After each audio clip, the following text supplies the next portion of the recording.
창세기 22장 1절에서 5절까지 말씀입니다.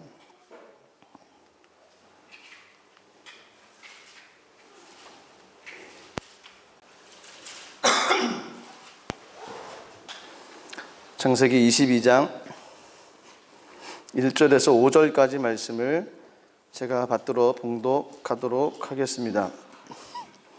그 일 후에 하나님이 아브라함을 시험하시려고 그를 부르시되 아브라함 하시니 그가 이르되 내가 여기 있나이다. 야훼께서 이르시되 내 아들 내 살아가는 독자 이삭을 데리고 모리아 땅으로 가서 내가 내게 일러준 한 산 거기서 그를 번제로 드리라.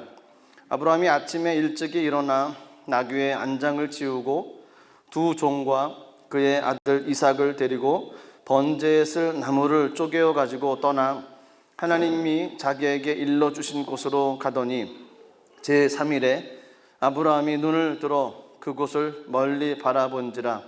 이에 아브라함이 종들에게 이르되 너희는 나귀와 함께 여기서 기다리라. 내가 아이와 함께 저기 가서 예배하고 우리가 너희에게로 돌아오리라 하고. 아멘. 기도하겠습니다. 하나님, 은혜와 사랑을 감사드립니다. 늘 한결같은 모습으로 우리에게 다가오셔서 말씀하시고 은혜 주시고 믿음으로 주님과 동행하며 나갈 수 있도록 은혜 주셨사오니 그 은혜가 식어지지 않게 하시고 날마다 말씀 붙잡고 나갈 수 있는 귀한 삶 되게 하여 주시옵소서.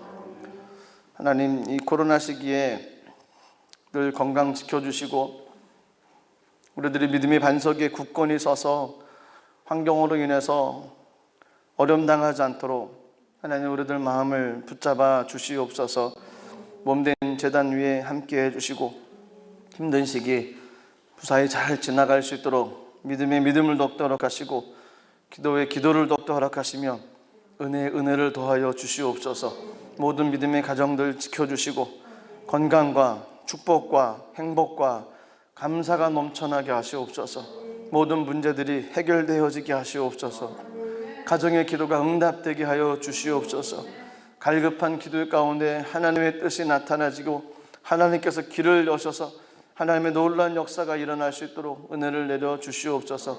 이 저녁 하나님 말씀 나누고 기도하기 원하오니 이 가운데 성령이여 함께하여 주시고 기록된 말씀 이 가운데 주님께 주신 마음을 함께 나눌 때 하나님의 마음을 품고 그 말씀 붙잡고 나가기에 부족함이 없도록 성령님 인도하여 주시옵소서. 감사드리며 예수님의 이름으로 기도드리옵나이다. 아멘. 창세기 22장 1절에서 5절까지 말씀을 가지고 잊지 말고 신뢰하자라는 말씀의 제목으로 같이 은혜를 나누도록 하겠습니다. 잊지 말고 신뢰하자. 하나님께서 원하시는 것이 어떤 것일까요? 성경을 읽으면서 믿음의 사람들이 해야 될 것은 하나님의 뜻이 무엇인지를 알고 그 뜻을 따라서 삶을 살아가는 것입니다. 그런데 성경을 읽을 때마다 하나님의 뜻을 잘 모를 때도 있습니다. 하나님의 뜻을 잘 모를 때 난감합니다. 그분의 마음이 어떤 마음이 있는지 하나님의 뜻이 어떤 뜻인지 알려고 하는데 잘 모른다고 하면 참 그 마음이 어렵습니다. 반대로 성경을 읽으면서 또한 하나님의 마음을 쉽게 알아갈 수도 있습니다. 하나님의 마음을 잘 알고 하나님께서 어떤 삶을 살아가기를 원하시는지를 알게 되어지면 신앙의 삶이 편해질 것 같습니다. 그런데 또 문제가 있습니다. 무엇이냐면 하나님의 뜻을 아는 것으로 끝나는 것이 아니라 그 하나님의 뜻을 안 것을 실천하며 살아가는 것, 그것이 또한 문제였습니다. 순종하냐 불순종하냐 여기에 따라서 또 하나님의 뜻이 나타내지냐 그렇지 않느냐라는 겁니다. 하나님의 뜻을 알기 원하는 것이 그리스도인들의 삶이기도 하고 더 나아가서 그 뜻대로 순종하며 살기를 원하는 것이 그리스도인들의 삶이 되어야만 된다는 것입니다. 성경에 보면 하나님의 뜻이 어떤 뜻인지를 성경에 있는 인물들도 쉽게는 알았을 것입니다. 하나님 원하시는 삶이 어떤 삶인지. 그런데 그 하나님께서 원하시는 삶하고 반대로 내 뜻대로 내 생각대로 삶을 살아가다 보니까 어려움도 있고 고난도 오게 되어진다는 겁니다. 오늘 본문에 나오는 한 주인공인 아브라함의 삶을 봐도 하나님의 뜻을 아브라함도 분명히 알았을 것입니다. 그런데 그의 삶 가운데 하나님의 뜻이 보여졌음에도 불구하고 그 뜻대로 순종하며 삶을 살아가지 못했던 사람이 또 아브라함이었습니다. 그 클라이막스 정점에 이르는 점이 오늘 창세기 22장에 있는 내용입니다. 저희 여러분들의 삶 가운데 먼저는 하나님의 뜻을 성경 말씀을 통해서 잘 알아가는 은혜가 있길 원하고, 또한 하나님의 뜻을 잘 알면은 하나님 뜻대로 순종하며 삶을 살아나가는 우리들의 삶이 되길 간절히 소망합니다. 그런 사람들의 삶의 주인은 하나님이 되시는 거죠. 사사시대에는 주인이 하나님이 아니었습니다. 자기 뜻대로 마음대로 살았습니다. 그러다 보니까 그 사사시대의 패턴이 있지 않습니까? 그 모습으로 늘 반복하며 삶을 살아갈 수밖에 없었습니다. 저희들의 삶을 변화시키지 않으면, 하나님 뜻대로 삶을 살아가려고 결단하고 변화시키지 않으면 저희들도 똑같이 사사시대의 모습처럼 똑같은 삶을 살아갑니다. 순종하며 잘 나가다가 타락하고 또 벌받고 회개하고 돌이키고 이런 일련의 사이클을 늘 반복하며 나갈 수밖에 없습니다. 신앙의 삶이 바뀌어야만 됩니다. 신앙의 삶이 바뀐다는 의미는 하나님의 뜻을 아는 것으로 끝나는 것이 아닙니다. 하나님의 뜻을 알았으면 순종해야 된다는 겁니다. 하나님 뜻대로 삶을 살아가야 된다는 것입니다. 그렇습니다. 하나님의 뜻대로 삶을 살아가는 것, 그것이 어렵습니다. 하나님의 약속의 말씀을 믿고 흔들리지 않고 그 말씀대로 삶을 살아가는 것, 이것이 어렵다는 겁니다. 이 문제만 해결이 되어지면 이스라엘 백성들의 삶의 모습처럼 그런 모습은 일어나지 않을 것입니다. 그리고 오늘 본문에 나오는 아브라함의 삶에도 그런 모습이 아주 확연히 드러난 모습이 있습니다. 아브라함 같은 그런 삶도 살지 않을 것입니다. 저희가 알고 있는 믿음의 조상 아브라함, 믿음의 사람으로 삶을 살아갈 수 있게 된다는 것이죠. 오늘 본문이었던 창세기 22장 말씀을 좀 보고, 하나님께서 22장 1절에서 5절까지 있는 말씀 가운데서 어떤 영적인 습관을 바꿔야 되는지, 잊지 말아야 될 것이 무엇인지, 그리고 기억하고 실천하며 삶을 살아가야 될 것이 어떤 것인지, 그 마음을 한번 같이 나누도록 하겠습니다. 1절 말씀 보시면 이렇게 말씀이 시작됩니다. 그 일 후에 하나님이 아브라함을 시험하시려고 그를 부르시되 아브라함 하시니 그가 이르되 내가 여기 있나이다. 그 일 후에라는 단어가 중요합니다. 어떤 일이 있을지 모르지만 그 일 후에 하나님께서 아브라함을 시험하셨습니다. 성경 시험은 두 가지죠. 하나는 하나님의 연단, 또 하나는 마귀의 유혹. 여기서 아브라함을 시험하시는 하나님은 테스트였던 거죠. 아브라함의 신앙을 한번 보는 겁니다.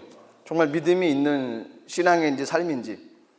마귀의 유혹이라고 생각되어지면 내쫓아버려야 됩니다.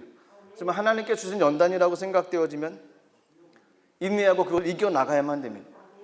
그 단계를 통과해야지만이 또 다른 하나님의 그 은혜의 통과로, 하나님의 은혜의 단계로 넘어갈 수가 있습니다. 아브라함을 시험하시는 하나님이 아브라함을 부르셨습니다. 그 일이 있은 후에, 그 일이란 것에 대해서 이따가 다시 한번 말씀을 나누도록 하겠습니다. 2절에 보니까 그 시험의 내용이 언급이 되어졌습니다. 야훼께서 이르시되 내 아들 내 사랑하는 독자 이삭을 데리고 모리아 땅으로 가서 내가 내게 일러준 한 산 거기서 그를 번제로 드리라. 저희가 너무너무 잘 알고 있는 내용입니다. 독자 아들 이삭을 데리고 모리아 땅으로 가서 번제로 드려라. 모리아 땅, 고고학적으로 정확히 어느 지역인지는 잘 밝혀지지는 않고 있지만 갈보리산 부근에 해발 730m 높이의 바위 언덕으로 추정되어지고 있다고 합니다. 기원전 청년경 다윗 왕이 땅 주인인 아라우나에게 은 50세겔을 주고 구입한 후에 아들인 솔로몬이 하나님의 성전을 건설한 곳이 바로 그 곳입니다. 그런가 하면 이 모리아 땅은 아브라함이 이삭을 제물로 바치려 했던 곳이었고요. 그런데 그곳이 서기 638년 이후에 이슬람 교도들이 이 지역을 차지했습니다. 현재 이슬람 교도들에 의해서 황금사원이라고 불려지는 저희가 사진에서 많이 보고 있지 않습니까? 동그란 황금색 나는 사원.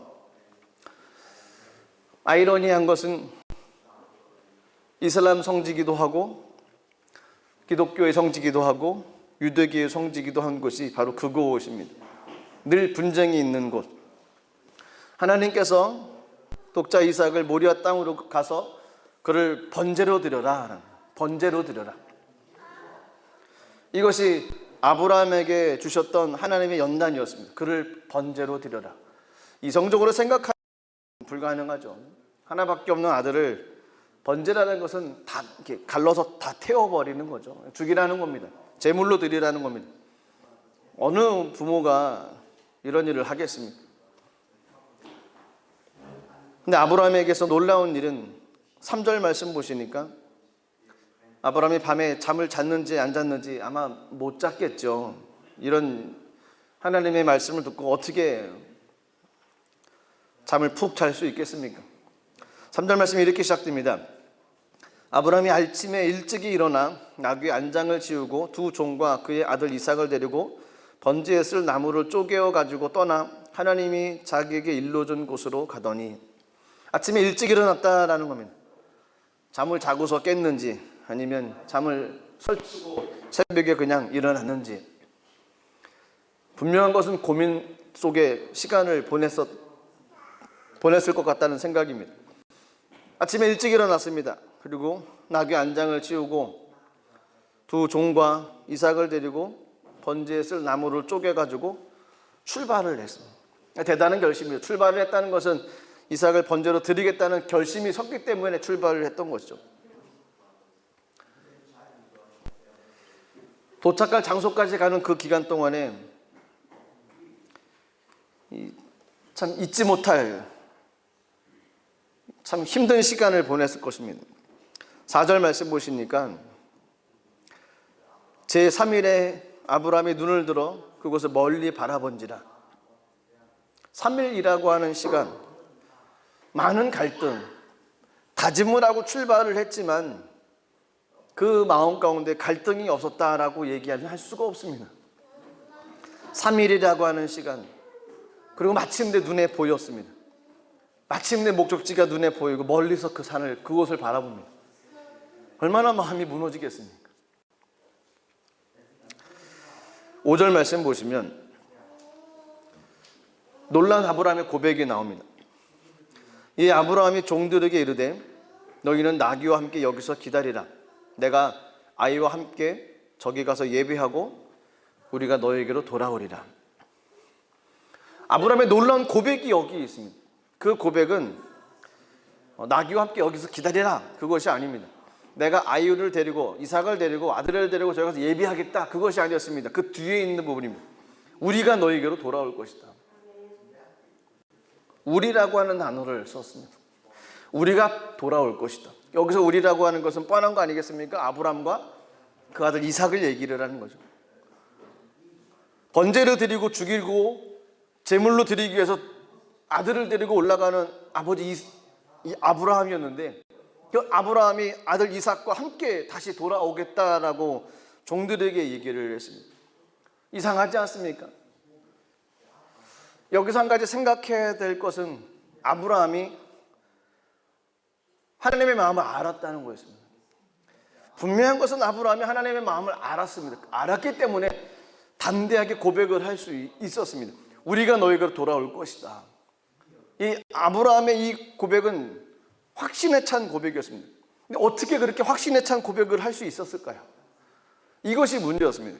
아브라함이 확신에 찬 고백을 할 수 있었던 것, 그것은 1절에 시작했던 그 일 후에라고 하는 단어부터 시작이 되어집니다. 그 일 후에 하나님께서 마지막 테스트 관문으로 창세기 22장에 있는 내용을 시험을 하는 거였습니다.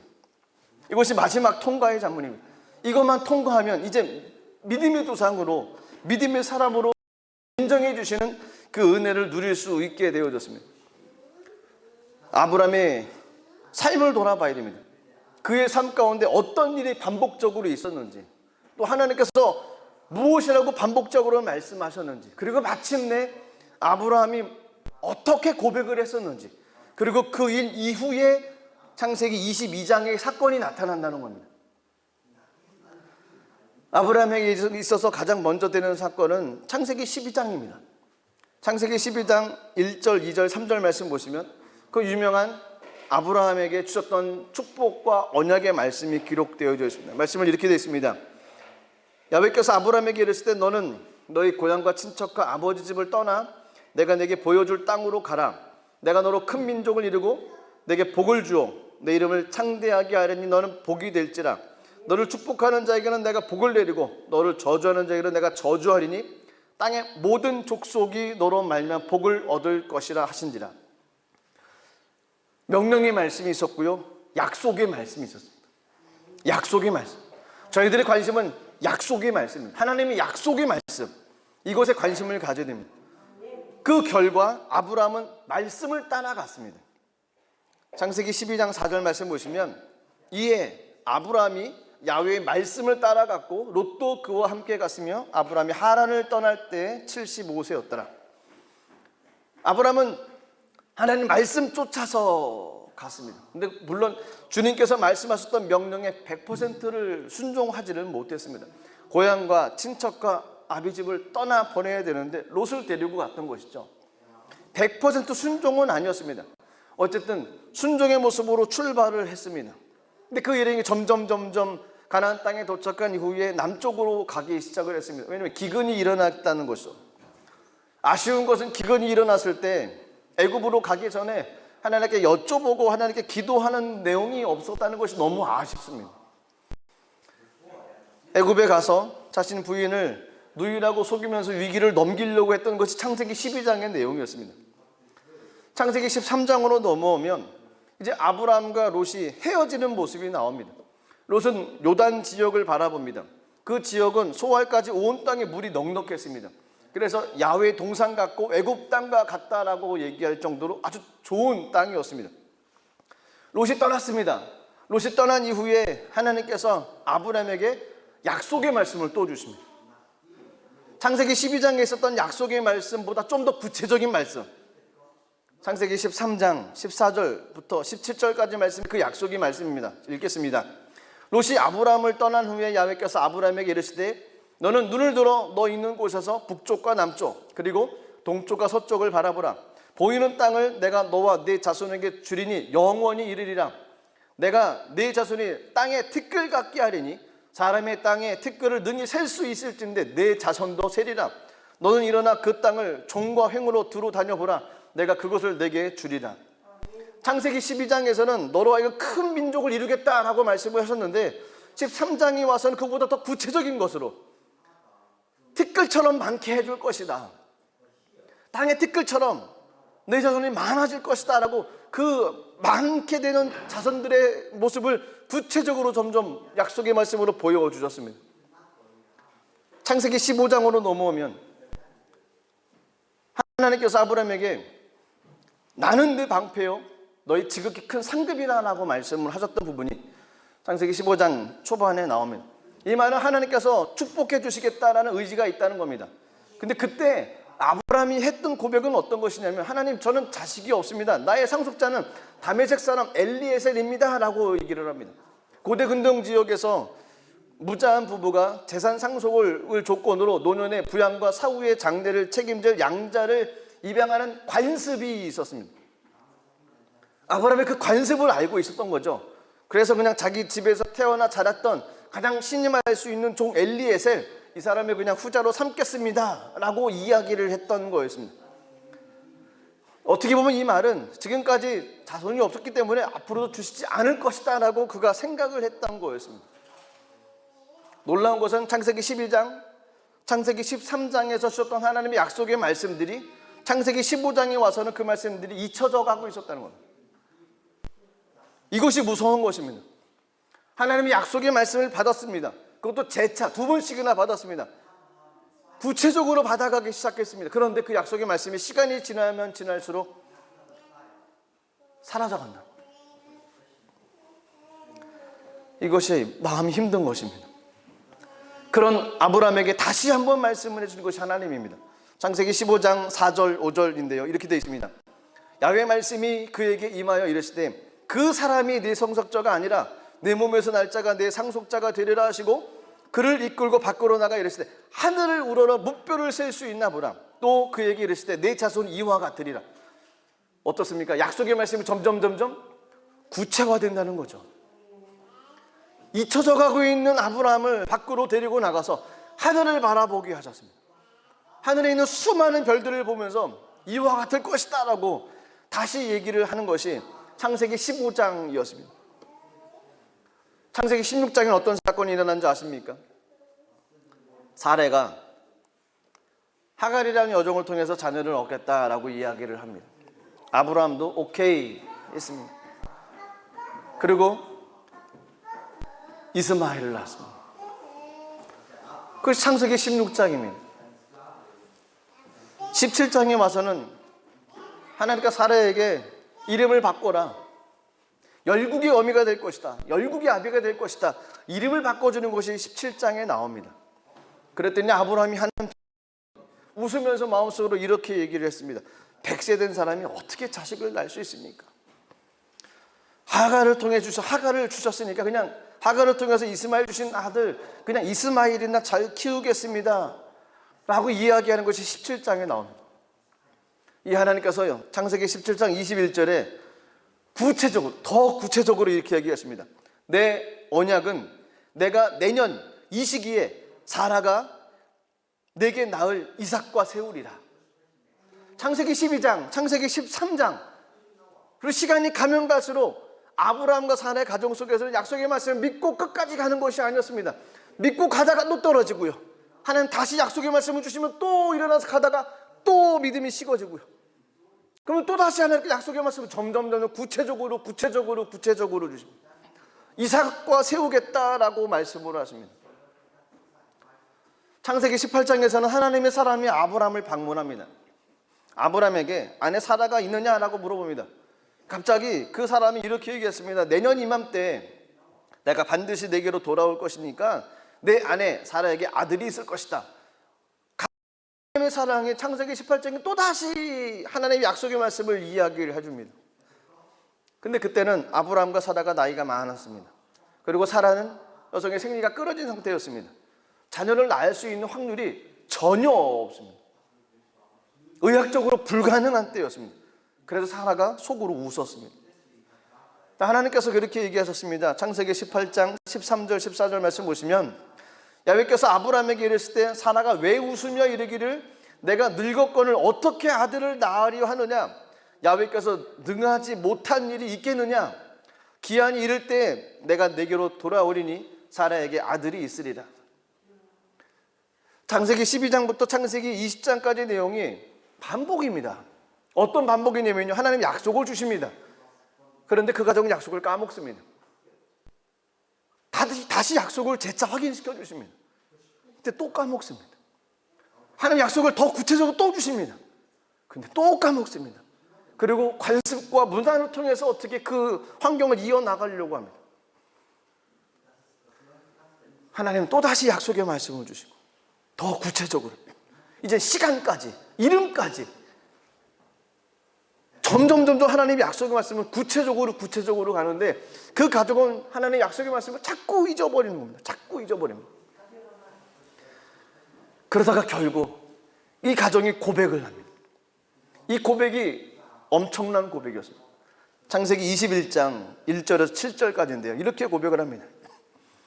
야훼께서 말씀하신 대로 사라를 돌보셨고 야훼께서 말씀하신 대로 사라에게 행하셨으므로 사라가 임신하고 하나님의 말씀하신 시기가 되어 노년의 아브라함에게 아들을 낳으니 아브라함이 그에게 태어난 아들 곧 사라가 자기에게 낳은 아들을 이름하여 이삭이라 하였고 그 아들 이삭이 난 지 8일 만에 그가 하나님이 명령하신 대로 할례를 행하였더라. 아브라함의 그의 아들 이삭이 그에게 태어날 때 100세라. 사라가 이르되 하나님이 나를 웃게 하시니 듣는 자가 다 나와 함께 웃으리로다. 또 이르되 사라가 자식들을 젖먹이겠다고 누가 아브라함에게 말하였으리마는 아브라함의 노경에 내가 아들을 낳았도다 하니라. 이 구절이 아주 이들의 고백입니다. 하나님께서 말씀으로 됐다는 거예요. 하나님께서 말씀하신 대로 이루어졌다는 것입니다. 이들은 불가능했습니다. 잊어버렸습니다. 관습을 따라서, 풍습을 따라서 자녀를 이어가려고 생각만 했었는데 하나님은 재차 말씀해 주십니다. 또 한 번 말씀해 주시고 인간적인 과학적인 모든 방법으로 끊어졌을 때도 또다시 얘기를 해주십니다. 시기까지, 아들까지, 이름까지 정확하게 말씀을 반복하고 또 반복하고 또 반복해 주시는 거예요. 그리고 나서 있는 장면이 창세기 22장입니다. 그 일이 있은 후에, 이런 모든 사건들이 있은 후에라는 겁니다. 이 아브라함이 어떤 마음이 들겠습니까? 이 아브라함이 하나님께서 아들 바쳐! 이렇게 명령하실 때 그 아브라함 마음 가운데 하나님 무슨 소리입니까? 지금 아들을 언제 주고 또 뺏어가려고 그럽니까? 아들을 어떻게 바칩니까? 라는 마음도 들겠지만 그 마음 깊은 곳에서 솟아오르는 소리가 있지 않겠습니까?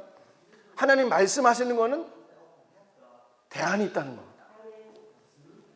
하나님께서 재차 말씀하셨던 사건들을 보면 그 말씀대로 되어지는 것, 하나님 말씀하신 것은 인간적으로 불가능하고 안 되는 것처럼 보여지지만 하나님 말씀하신 것에는 어떤 하나님의 계획함이 분명히 있다는 것을 왜 모르겠습니까? 창세기 12장부터 그 온 긴 시간 21장까지 오면서 그들이 얻었던 것은 하나님 말씀하셨으면 됐다는 겁니다. 하나님은 방법이 있다는 것입니다. 인간적으로 불가능해도 하나님의 말씀은 이루어진다는 것을 아브라함은 알게 되어졌던 거였습니다. 그래서 그가 고민도 되고 마음도 힘들지만 그 하나님 말씀을 기억했다는 거죠. 하나님께서 주셨던 일들을 기억했다는 겁니다. 그리고 그 말씀을 가지고 삶을 살아가겠다고 아침 일찍 출발을 한 거였습니다. 3일 길을 간 후에 멀리서 그곳을 바라봤습니다. 착잡하죠. 하지만 기대하는 거죠. 두렵지만 소원이 있는 겁니다. 이번엔 하나님 어떻게 역사하실 것인가. 인간적인 모습으로 보기에는 아들 죽이는 겁니다. 하지만 하나님 방법이 있다는 거였습니다. 왜냐하면 경험으로 알았던 하나님이 있으니까요. 그 하나님을 신뢰하고 멀리서 바라보면서 올라가는 겁니다. 그리고 산 밑에 도착해서 종들에게 얘기한 거죠. 여기서 기다려라. 내가 아들을 데리고 올라가서 하나님께 예배드리고 내가 아들 데리고 다시 내려올 것이다. 그 경험에서 나온 소리였습니다. 이 아브라함의 이기 가운데서 저희들에게 주시는 뉘앙스가 어떤 것이 있습니까? 하나님께 우리에게 주시는 말씀이 어떤 것이 있습니까? 아브라함의 삶이 저희들의 삶이었던 거였습니다. 처음에 제가 그런 얘기 들었지 않습니까? 하나님의 마음을 알면 얼마나 좋습니까? 하나님의 마음을 알면 뭐합니까? 실천하지 않은데요. 또다시 하나님께서 어떤 마음을 주세요. 너무 감사해요. 기뻐요. 그런데 또 실천하지 않으면, 그 하나님 마음이 실천되어지지 않으면 세상에서 영향력 끼치며 나갈 수 못하지 않습니까?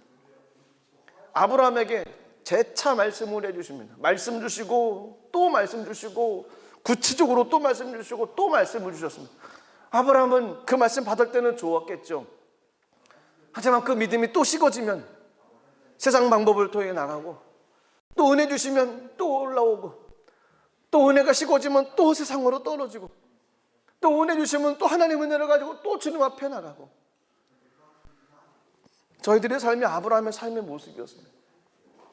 창세기 21장까지 오기 전까지 아브라함의 삶의 모습이 저와 여러분들의 모습이었습니다. 솔직히 가슴에 손을 얹고 한번 생각해 보십시오. 그런 마음이 없으십니까? 이 주기적으로 올라갔다 내려갔다 하는 우리들의 신앙의 모습들, 고백은 했는데 또 염려하는 모습들, 결단해야만 됩니다. 무슨 결단을 해야 되냐면 창세기 21장에 있는 아브라함의 고백, 하나님 말씀하셨으니 됐습니다. 하나님 말씀하신 대로 됐습니다. 하나님 말씀 따라가겠습니다. 창세기 22장이었습니다. 제가 결단해야만 됩니다. 약속의 말씀, 그리스도인들에게 있어서 하나님의 약속의 말씀은 그것보다 소중한 것은 없습니다. 내게 주신 말씀, 내게 레마를 주셨던 말씀, 누구도 모릅니다. 나만 합니다. 하나님께 내게 준 레마의 말씀, 이것보다 소중한 것은 없습니다. 그 말씀을 붙잡고 나가기를 원하신다는 겁니다. 그 말씀 붙잡고 삶을 이루어 나가기를 원하신다는 겁니다. 창세기 22장의 삶을 살아가기를 원하시는 것이 하나님의 마음이었다는 것입니다. 히브리서 11장 17절부터 19절 말씀 보시면 이렇게 되어 있습니다. 아브라함은 시험을 받을 때 믿음으로 이삭을 드렸으니 그는 약속들을 받은 자로되 그 외아들을 드렸느니라. 약속을 받은 사람이 아브라함이었습니다. 12장부터 21장까지 계속 약속이었습니다. 언약의 말씀으로 구체적으로 또 말씀하시는 주님이 듣고 또 말씀하시는 주님의 음성을 듣고 또 말씀하시는 주님의 음성을 듣는데 그 약속의 말씀들은 하나같이 똑같은 거였습니다. 구체적으로 시간과 모든 것을 정확하게 날마다 말씀하시는 하나님이셨습니다. 약속을 받은 자가 아브라함이었습니다. 18절 말씀 19절 말씀 보시면 그에게 이미 말씀하시기를 내 자손이라 칭할 자는 이삭이라 말미암음이라 하였으니 그가 하나님이 능히 이삭을 죽은 자 가운데서 다시 살릴 줄로 생각한지라. 그렇습니다. 저와 여러분들이 기억해야 될 것이 한 가지가 있습니다. 하나님의 말씀입니다. 저에게 주셨던 약속의 말씀, 내게만 주신 말씀이 있지 않습니까? 삶을 살아가는데 내게 주신 레마의 말씀이 있지 않습니까? 그럼 그걸 신뢰하는 겁니다. 하나님의 말씀을 신뢰하지 않고서는 어떻게 누구를 의지하고 삶을 살아갈 수 있겠어요? 말씀을 받은 자는 그 말씀을 가지고 기도해야만 됩니다. 몸부림치며 기도를 해야만 됩니다. 그래야지만이 이삭이 하나님 말씀 듣고서 쭉 떨어졌습니다. 언약 말씀 다시 받고 그 믿음이 다시 올라왔겠죠. 하지만 시간이 지날수록 또 그 믿음이 떨어졌습니다. 저희들도 똑같다는 겁니다. 말씀을 받았는데 그걸 몸부림치며 지키려고 이루어지기 위해서 애쓰고 간구하며 나가지 않으면 그 믿음이 떨어진다는 겁니다. 시간이 지나면 그 믿음이 뚝 떨어집니다. 그리고 환경 바라보고 관습, 풍습 바라보고 이렇게 삶을 살아갑니다. 근데 그 환경 가운데 하나님을 찾지도 않으면 하나님의 말씀을 주시려고 하는데 그 말씀을 받을 길이 없습니다. 이것이 가장 슬픈 상태입니다. 하나님께로 나와야지, 하나님께로 가야지만이 말씀을 받을 수 있습니다. 말씀을 보고 말씀을 묵상하고 주님을 찬양하고 주님을 예배하고 주님께 나가야지만이 하나님의 은혜를 누릴 수가 있습니다. 그렇지 않으면 하나님의 은혜를 받을 길이 없습니다. 하나님은 손 내밀어 주시는데 붙잡을 길이 없습니다. 약속의 말씀을 받으십시오. 그리고 그 말씀을 신뢰하며 기도하며 나가기를 부탁드립니다. 반드시 그 일이 이루어집니다.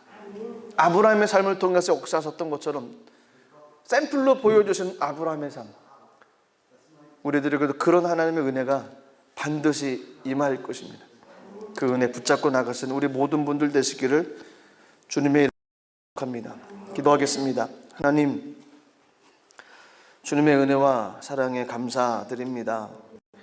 아브라함의 삶을 통해서 말씀하시고 또 그의 삶을 다시 돌이키셨던 하나님, 우리에게도 하나님의 놀라우신 은혜가 임하게 하여 주시고 그 말씀을 신뢰하며 나갈 때 하나님의 말씀이 능력이 될 수 있도록 하나님 역사하시고 인도하여 주시옵소서. 시간 기도할 때 하늘 보좌를 열어주시고 전능하신 하나님의 놀라우신 은혜, 그 다스림이 우리 가운데 차고 넘치게 하여 주시옵소서. 감사드리며 예수님의 이름으로 기도드리옵나이다. 아멘. 우리 완전하신 주님을 찬양합니다. 완전하신 나의 주.